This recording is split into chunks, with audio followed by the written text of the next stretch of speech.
Hey there, I'm Meg from Ninnescah Homestead. Welcome to my kitchen. Today we are making Colby cheese. This is one of my favorite cheeses to make, and I'm going to show you why. The first time I made Colby cheese, I followed the recipe from the book Home Cheese Making by Ricky Carroll. Loved the recipe. It was really good, but there were a few things that I wanted to just kind of tweak and refine to make it a little bit better. So this is a recipe when you make it that you can know I have tested it dozens of times. I have tweaked it to death, and this is the winner here. This recipe is written for 2 gallons of milk, but you can easily scale it. I filter the milk and bring it into my kitchen directly after milking the cows, and when I do this, the milk is naturally that 85 to 90 degree Fahrenheit range. If you're using refrigerated milk, for best results, it needs to be less than 3 days old, and then you're going to warm it slowly to that 85 to 90 degrees Fahrenheit. And you can also use pasteurized milk from the grocery store if you want to make Colby cheese, but you cannot use ultra pasteurized, so make sure to read the label. Cheese cultures are a living thing, and they do best if you keep them in a Ziploc bag in the freezer. Here I'm grabbing my Flora Danica. This is the perfect one for making Colby cheese. Check out how clean my milk filter is. I have really good hygiene with my milking, and there's never any dirt or debris in here. So you're going to take your starter culture and sprinkle it on top of the milk. Let it sit for 2 to 3 minutes to rehydrate. Then you're going to stir it in gently for about 30 seconds. Use an up-down motion, kind of pulling the milk from the bottom of the pot to the top. But what you don't want to do is stir it aggressively, because everything with cheese making is a very slow, deliberate, careful, intentional process where you're trying not to break the surface tension of the milk. So put the lid on, walk away for 45 minutes, and you're going to try to hold this at 86 degrees Fahrenheit. Sometimes I will add warm water to my sink if I'm having trouble. Our milk has been cultured, and now we're going to dilute 1/2 teaspoon of liquid rennet into a 1/2 teaspoon of room temperature non-chlorinated water. If you want your Colby to be orange, you can add annatto here. And if you're using pasteurized or refrigerated milk, this is where you add your calcium chloride directly into this water. I generally don't add the annatto. I feel like this is just one of those extra ingredients that isn't necessary, because I don't care if my cheese is orange. But if it's important to you, go ahead and do it. It does take more than what you think it's going to take. And your fun fact of the day is these are from the seeds of the Antioch tree, which is a completely natural substance. Gently pour your water and rennet mixture over the surface of the milk, and then we are going to take that same slotted spoon and doing that same slow and intentional up and down motion. We're going to keep stirring for about 30 seconds to a minute, and remember, you don't want to overmix this. Put the lid back on, hold it at 86 degrees, and we are going to walk away for 45 minutes, maybe up to an hour and 15 minutes until the curds are set. All right, watch really close here. What we are doing is checking for a clean break. You're going to insert a knife to make a little cut. Then you're going to pull it up towards the surface, and you should see it pop open like this. This means that the rennet has done its job and the milk is ready to be cut into curds. If you don't see a clean break, if it looks kind of milky or watery or gelled, put the lid back on and wait another 15 minutes and try again. I'm making 1/2 inch vertical cuts using my frosting blade. I think that this is the perfect way to get all the way to the bottom of the pot. This part's easy, but when we go to cut the curds horizontally, it's a little bit trickier. You can still use this same knife, or you can use a whisk. You just want to be careful not to cut them into too small of pieces. Or you can use this little tool that kind of looks like a rope ladder, and this is for cheese making. Honestly, it's kind of hard to clean, and it kind of warps, and I just don't know that it's worth spending the money on it. So I guess my thoughts are, if you're serious about cheese making and you have an extra $40 that you want to invest, go on Etsy and get a curd cutter. But if not, just use a whisk and call it good. Let the curd set for 5 minutes, and then we are going to slowly heat this pot to 102 degrees Fahrenheit. This should take 30 minutes. So we are going to put it on the stovetop, turn it on a low heat, maybe up to a 3 if your oven has numbers on it. Stir it gently with your hands or use a long spoon so that it doesn't clump together. What's going to happen is the curds are going to shrink and firm up during this heat process, and they are going to sink to the bottom of the pot. All right, I sped that up and shortened it. So here we are at about 30 minutes in. I'm checking the temperature. We've hit 106 degrees Fahrenheit, which is a little hot, but I'm okay with it. And now we're just going to hold it here for about 15 minutes. In the meantime, prepare your strainer. I like to use an over the sink style strainer. You can put a bowl underneath it to catch the whey.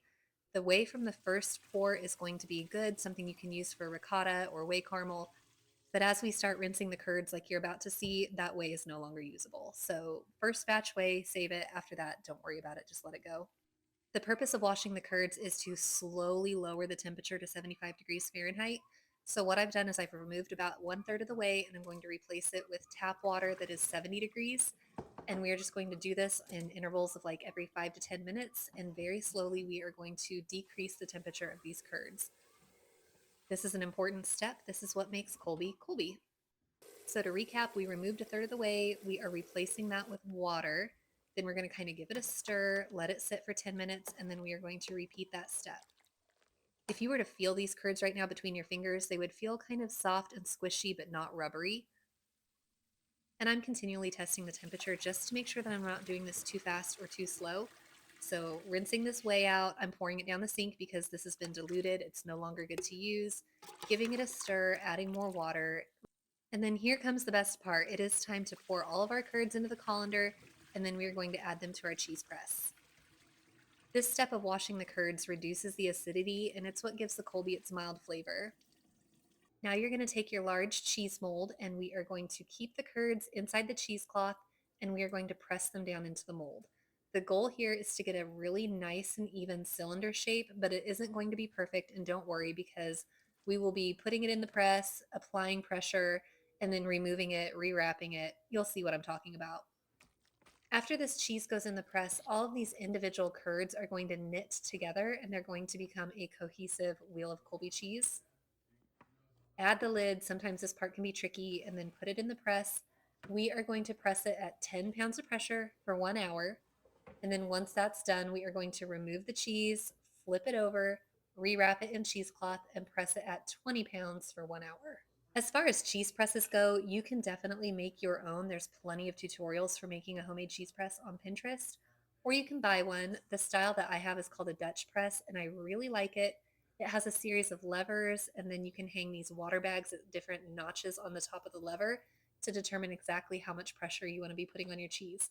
That middle school math never really goes away because each of these bags weighs 7 pounds, and then on the handle of the lever, there's notches for 3, 4, and 4.5. So what you do is you take the weight of the bag, so 7 pounds times 3, if you hang it on the 3, and then you have 21 pounds of pressure pressing on this cheese. Same goes if you add a bag and then you have 14 pounds of pressure times 3, or so on and so forth. After the first press, you're still going to see some of the individual curds in the wheel. This is normal. They haven't completely knitted together yet, and that's why the pressing takes such a long time. So as carefully as you can, unwrap it and then rewrap it so that it's flipped upside down in the press. Do your best not to let it crumble apart right here. Good quality cheesecloths are a lifesaver. I don't even buy the cheap ones from the supermarket anymore because they were always too loose of a weave, and I just didn't feel like they did a good job of holding the curds together. Plus, the ones that I'm using here can be rewashed and used over and over again, which is super handy. The plastic cheese mold I'm using right here is an extra large.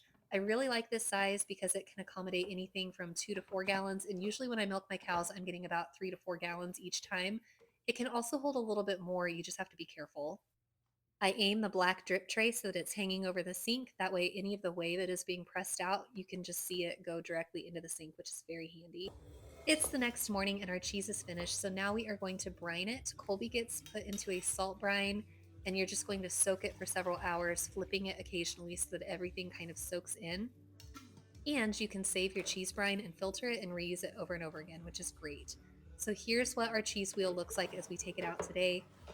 After going overnight, it always gets a little bit stuck in the cheese mold, but you can just turn it upside down, give it a little bit of a shake. Oh, there we go. It finally gave up. I'm going to show you an up-close view after I get the cheesecloth unwrapped from it.